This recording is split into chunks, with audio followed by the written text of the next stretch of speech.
people, it's your girl Adeola. Today I'm gonna start off by showing you some beautiful pictures of what oil money is doing in some oil producing countries. Take a look.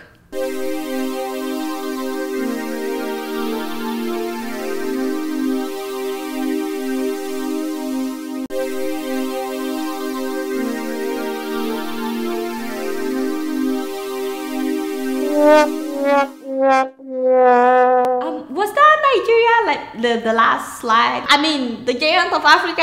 Y'all make a mistake. That was Nigeria. Why do you guys at Sahara, why do you like to paint Nigeria bad? I don't understand. I don't know what your problem is. Don't you know we have beautiful places too in Nigeria? Yes, this is what I'm talking about. Yes, exactly. These are beautiful places in Nigeria, you know. Very beautiful. It's true that we don't have the underground train, and I know that sometimes you go to an office and the elevator doesn't work or the escalator doesn't work at the airport. That is true. And you know, it's also true that our electricity is still not stable, and yes, a lot of our roofs are still really bad. But that doesn't mean you should be painting us bad. That doesn't mean you have to tell that side of the story. You can just focus on the beautiful places that we have in Nigeria. So don't paint us bad. But you know, come to think about it, I don't blame Sahara. All those Sahara guys, I don't blame them, because as one of the biggest oil producers in the world, we shouldn't be where we are in terms of facilities and infrastructure. You feel me? Like, it's like, where is all this oil money going to? I mean, we started producing oil before some of these countries, you know, seriously, and now they're like advanced. They're more developed. It's like, hey, now wow. For example, have you been to Niger Delta? That's the place where the oil is actually being produced. Have you been there? That place is a mess.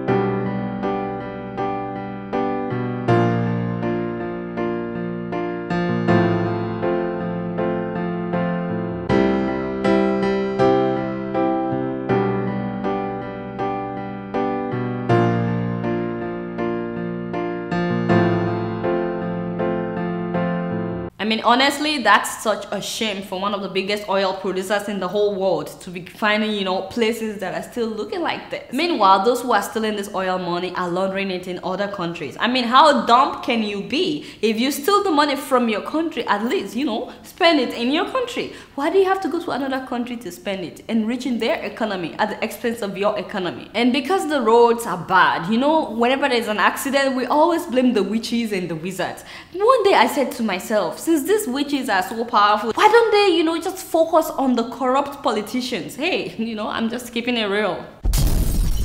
Speaking of witches, I don't understand how parents can accuse their children of being witches. I'm not talking about one child or two children. I'm talking about accusing 6 children. So all 6 of your children are witches. Now wow. I'm talking about a Nigerian family that lives in London. The parents have been arrested and they've been sentenced to 7 years behind the bars for maltreating their children because they're trying to get our evil spirit out of them. They believe that these children, all 6 of them, are possessed. These children said that for years the parents would beat them mercilessly with brooms and wires and anything they can lay their hands on, until all of them have scars on their bodies. As if that would cure anything, even if there is an evil spirit. Can you believe that the youngest, who's only a year old, is also accused of being a witch? I said, why do you have another baby when you've had 5 that are witches? Shouldn't you have calculated by now that the next one will probably be a witch too? You've had the first one, it's a witch. The second one is a witch. The third one, and now you went to number 6. Why are you having more witches? 6 children, 6 witches. Let me tell you, if those parents have another child, it will still be a witch. To cast out the evil spirit in the 1-year-old, they drugged her. Can you imagine? They overdosed her with morphine. She almost died. Until the oldest one wrote a secret note about how the parents are maltreating them,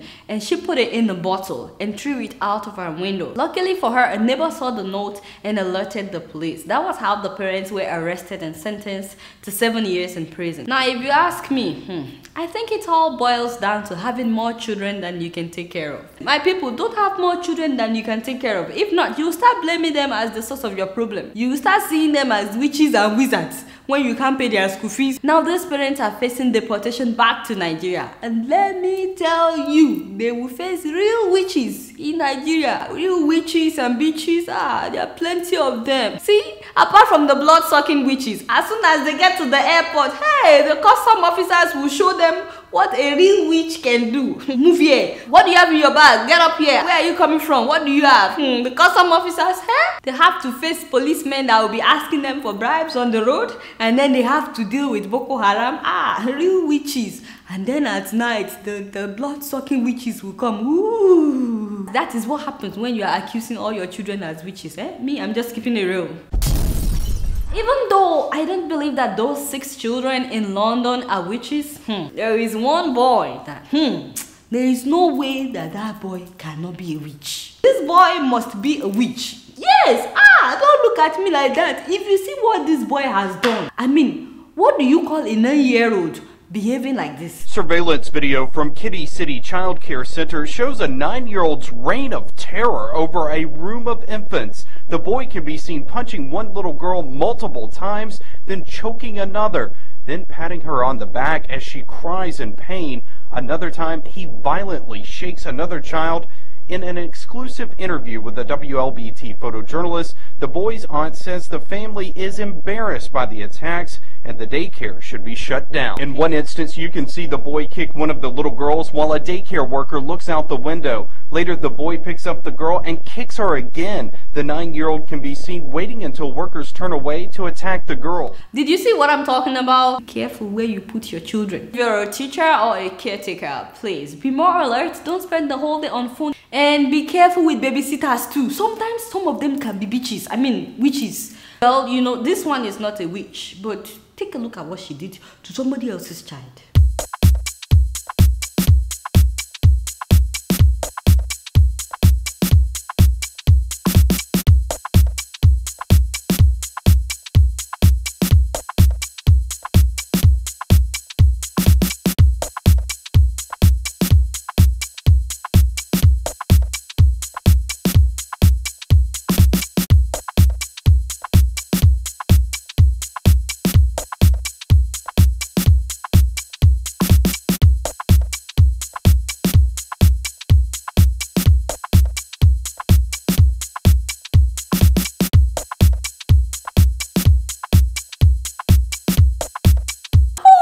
That? Why do you bring your man friend to your job? I don't understand. The sad thing is, she didn't tell the mother what happened. She lied. She said the baby fell on the stairs. But when the mother saw this video, she was not happy at all. I just want to tell Sandra this is not over because everybody said on the news that I wasn't pressing charges, and I am. Have you guys heard about Angela Practice? Yes, the lady from Pennsylvania. That woman, God go bless her. God go bless her. So this woman feeds hungry children in Pennsylvania. Yes, yes, we have hungry people in America too. Why are you surprised?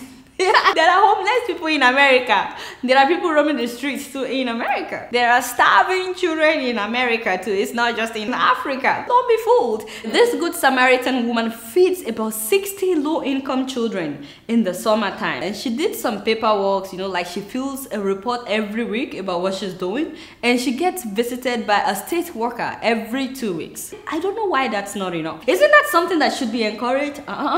One of her neighbors called up the city council and told them that this woman is feeding children in a residential neighborhood. That's not allowed. Every day at lunchtime, the kids in this neighborhood can get a healthy meal for free. In a township where the per capita income hovers around $19,000 a year, that is no small gift. Angela Prattis makes it possible. Angela saw it as a way to contribute to the community in a positive way, so there was nothing in it for her. I don't make a dime. The Archdiocese of Philadelphia supplies the food and keeps close tabs on the program. Imagine her surprise when Chester Township officials told her she'd have to shut it down. They could be doing a whole lot of other things. You have houses here, the roofs are falling in.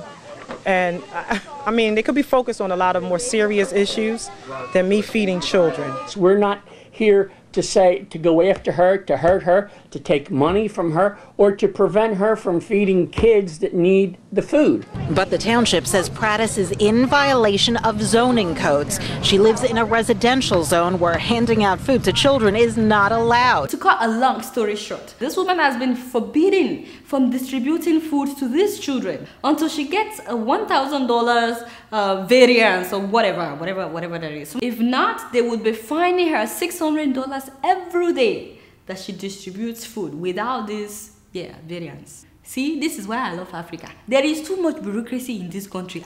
You need a variance, a permit, a license. You always need a pass or something to do anything in this country. Anything. It's too much.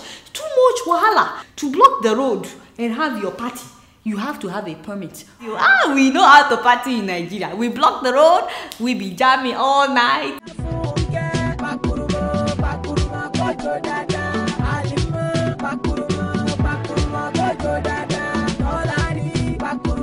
I miss him. I miss home. I miss Nigeria. You need a permit to barbecue in the park.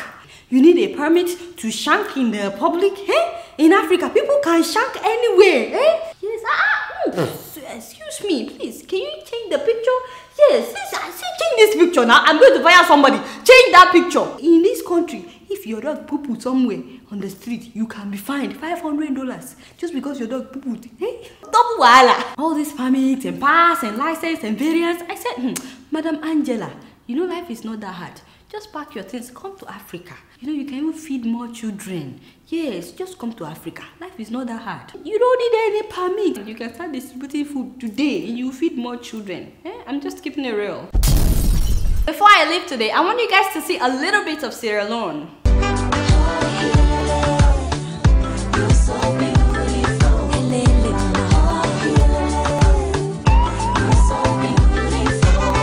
Waiting this when me I come they see. I can't believe this to be. So in love, wanna share with every nation. Take away my frustration. That's your beautiful lips, I can't resist. It's so intoxic, I need a kiss, I insist. True set up me not for you, I the fool. So hear me out when I call. God, you're beautiful. God, you're beautiful.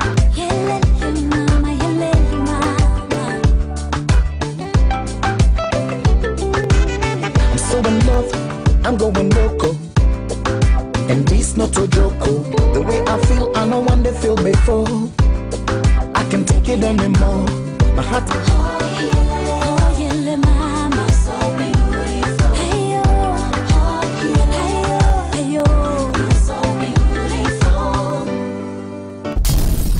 Alright y'all, it's been real and I'm keeping it real right up in here. Until next week, I'ma see y'all later. Peace out!